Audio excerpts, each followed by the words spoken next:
നമ്മുടെ ജീവിതത്തിൽ ഇങ്ങനെ ഉരുകിത്തീരുന്ന അനുഭവം ഉണ്ടാകുന്ന വേളകളിൽ ഓർക്കണേ, ഇതെനിക്കായി ഒരുക്കപ്പെട്ടിരിക്കുന്ന പരീക്ഷയുടെ കാലമാണ്.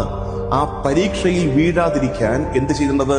ഉണർന്നിരുന്ന് പ്രാർത്ഥിക്കണം. നമ്മളങ്ങ് പരീക്ഷണങ്ങളിൽ, സഹനങ്ങളിൽ തളർന്നു വീണ് പോകരുതെന്ന് ഇന്ന് ഒത്തിരി പേര് കാണുന്നുണ്ട്. എന്ന് വെച്ചാല് ജീവിതം സുഗമമായിട്ടൊക്കെ പോകുമ്പോൾ കർത്താവിൽ ആ സന്തോഷം, പള്ളിപ്പോക്ക്, പ്രാർത്ഥന ഒക്കെ കുഴപ്പമില്ലാതെ പോകുന്നു.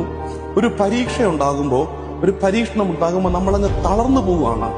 അവിടെയാണ് ഈശോ പറയുന്നത്, പരീക്ഷകളിൽ നിങ്ങൾ തളർന്നു വീണു പോകാതിരിക്കുവാൻ ഉണർവോടെ ഇരുന്ന് പ്രാർത്ഥിക്കണം. മാനസിക വ്യഥയുടെ സഹനകാലമുണ്ട് നമ്മുടെയൊക്കെ ജീവിതത്തിൽ.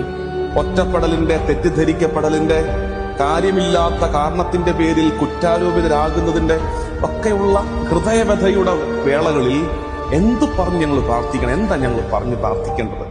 അതിന്റെ ഉത്തരം 1 പത്രോസ് 5-ാം അധ്യായം 6-ാം വാക്യം. ഈ വാക്യം മനസ്സിലാക്കിക്കോ. ദൈവത്തിന്റെ ശക്തമായ കരത്തിന്റെ കീഴിൽ നിങ്ങൾ താഴ്മയോടെ നിൽക്കുവിൻ. അവിടുന്ന് തക്ക സമയത്ത് നിങ്ങളെ ഉയർത്തിക്കൊള്ളും. നിങ്ങളുടെ ഉത്കണ്ഠകളെല്ലാം അവിടുത്തെ ഏൽപ്പിക്കുവിൻ. അവിടുന്ന് നിങ്ങളുടെ കാര്യത്തിൽ ശ്രദ്ധാലുവാണ്. ജീവിതം ഉലഞ്ഞു പോകുന്ന സഹനകാലങ്ങളിൽ നമ്മൾ ശ്രദ്ധിക്കേണ്ടത് ഈ വാക്യമാണ്.